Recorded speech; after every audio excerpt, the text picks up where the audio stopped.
Hello everyone and welcome back to another video from Gameplay Classic. In this video, I'm going to show you how to delete your account on the Lords mobile game. So let's get started right away.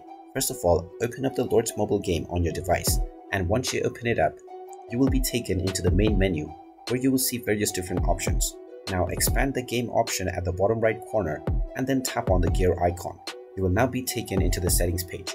From here, tap on account, which will take you into your account settings page. Now just tap on the lock icon at the right side of your login ID and you will now see the delete account option.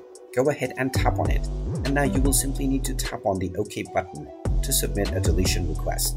Once you submit your delete request, you will be logged out from your account and your account will be scheduled for deletion. After this step, make sure not to log back into your game for at least 2 weeks and your account will be permanently deleted. And there you have it. That is how easy it is to delete your account on the Lords mobile game.